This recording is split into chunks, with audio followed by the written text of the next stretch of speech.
So recognizing that we're not allowed to do audio-visual, Chris and I agreed, we think it's going to be to everybody else's interest, that we're going to combine our time for interpretive dance. Unique, probably. My name is Scott Snow. I'm the director of the Crisis Intervention or Crisis Services Division within the Denver Police Department that includes our Crisis Intervention Response Unit. Straight to the point. Several years ago in Denver, an elderly African-American street preacher came in contact with a police officer.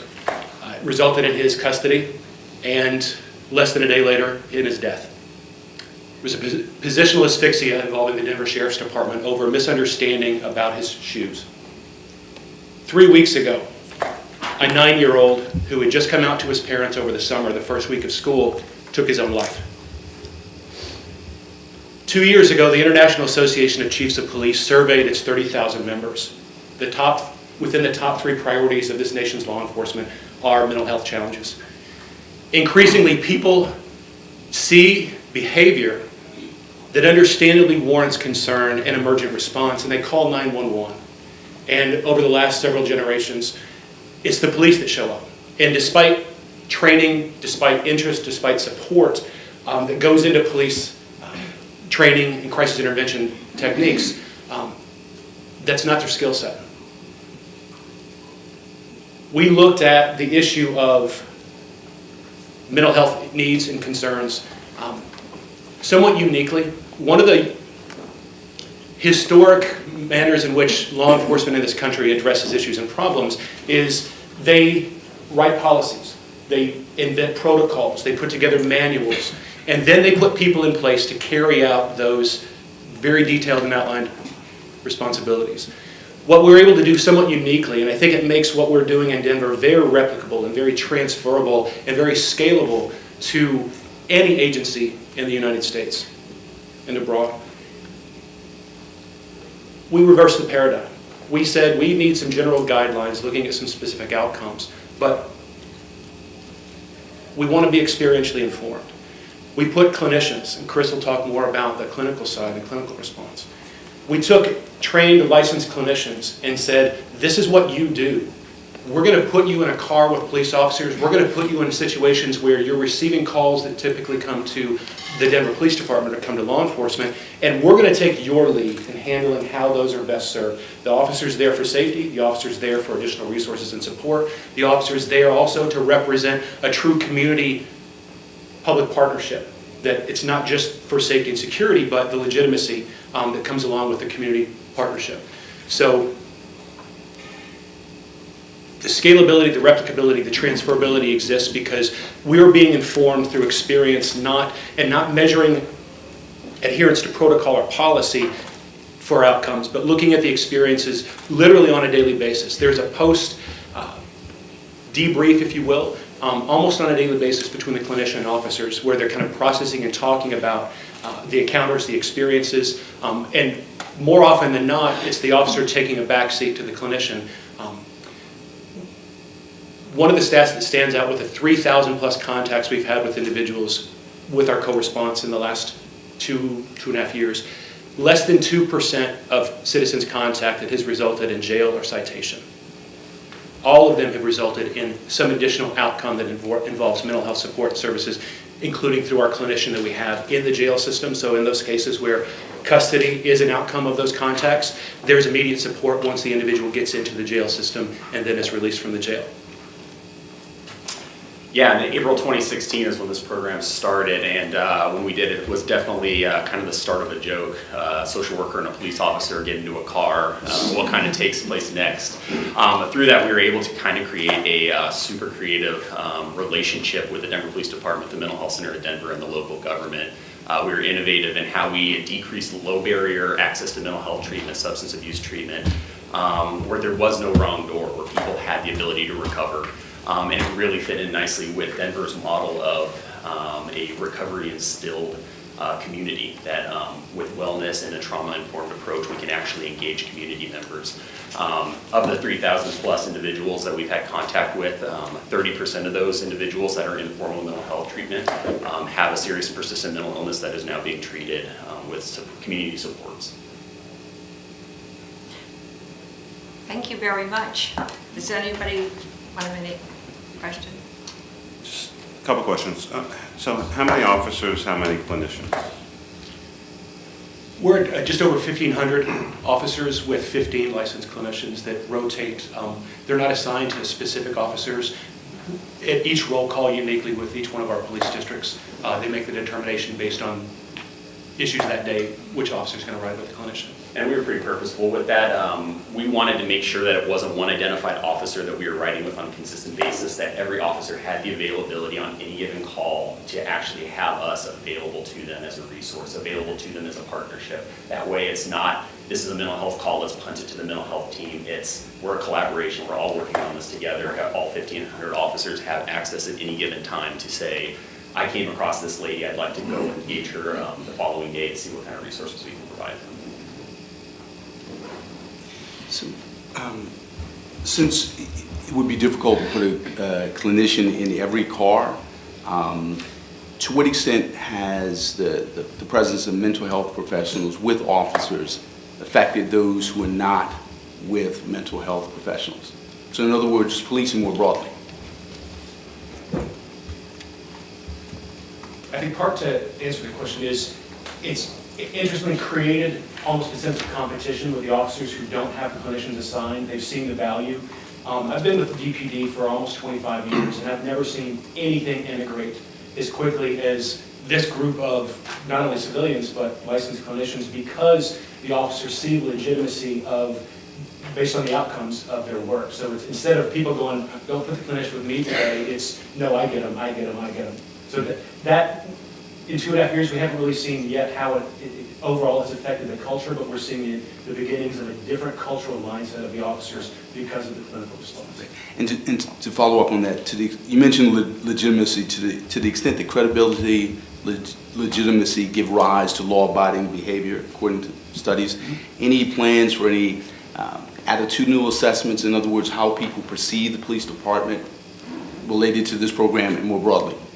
Related to that, we are under a new administration just the last handful of months and are looking at those exact questions through a social harms interpretation, measuring not just dots on maps of crime and statistics, but what are people's sense of safety, people's sense of, and that's definitely going to be one of those tied into the mental health response, not just criminality.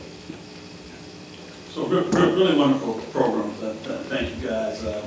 My question has to do with lines of authority and what your experience has shown. So let's say there's an emergent situation and it's ambiguous. It presents as, well, it could be mental health or it could be a safety concern. I'm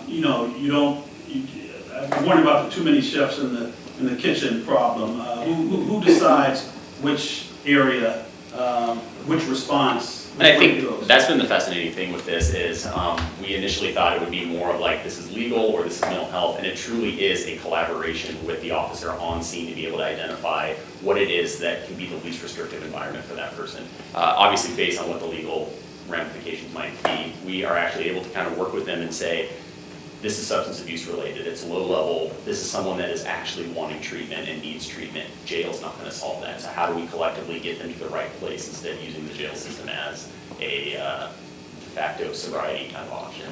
On top of that, we know pretty, based on history with an individual and going to that situation, who's going to take lead.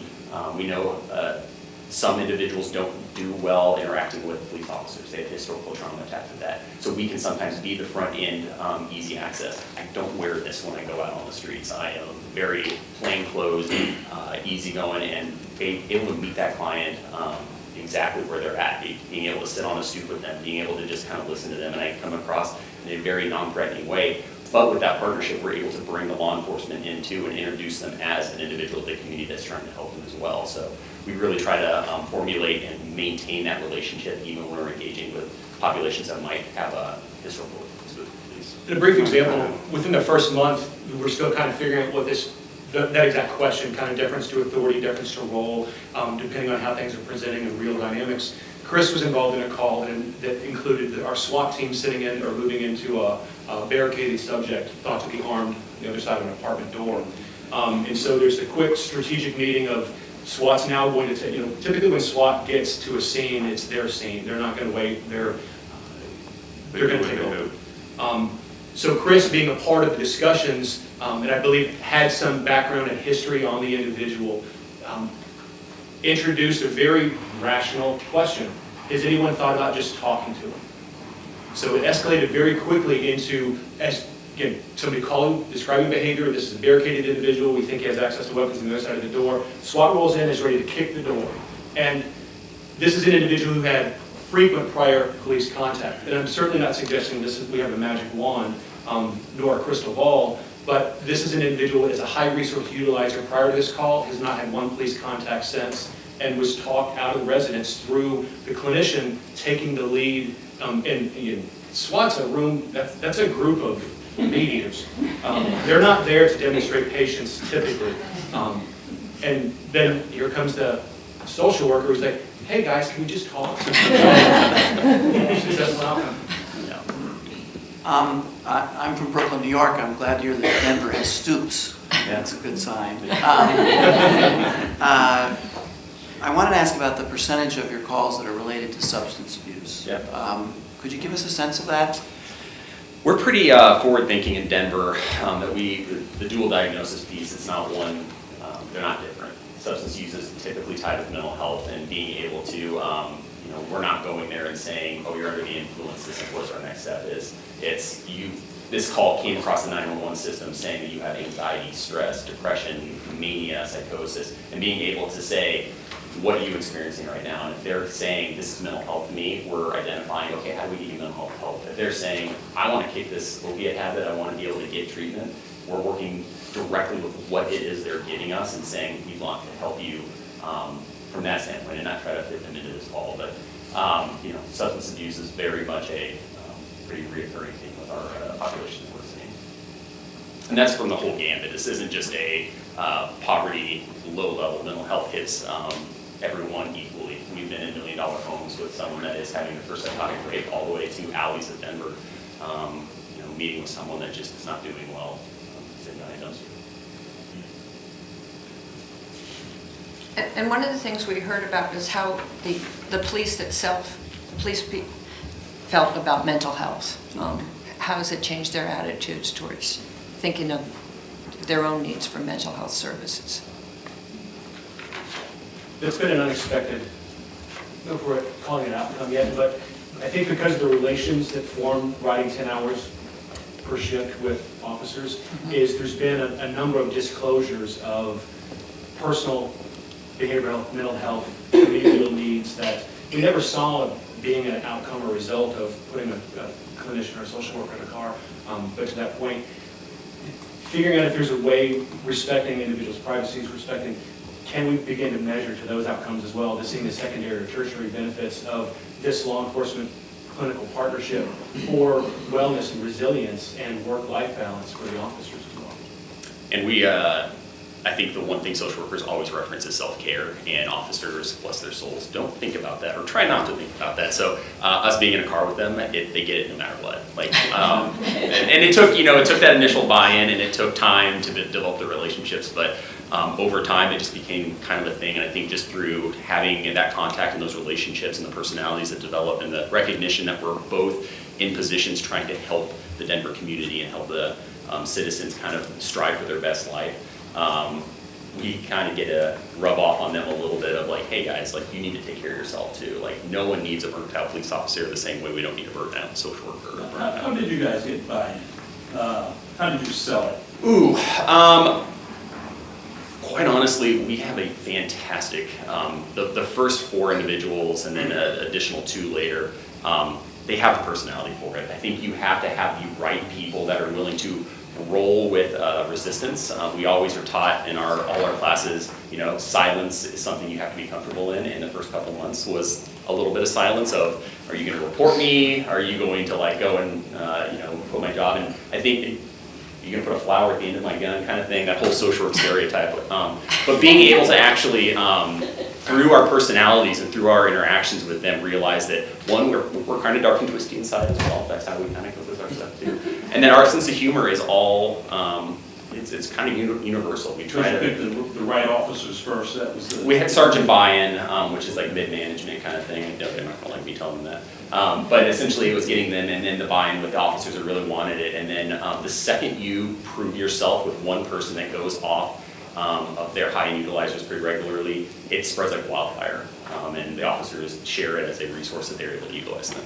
That certainly advice I'd give to any agency is being selective of the officers who are going to initially pilot or start. With our background in CIT training, about 99% of Denver police officers are trained 40 hours of CIT classes. So going to that initial sergeant and getting their buy-in theoretically, then introducing to the right personality. We did definitely screen for the right personality for our clinicians, recognizing the law enforcement environment they're working in. Thank you so much. That was really, really great.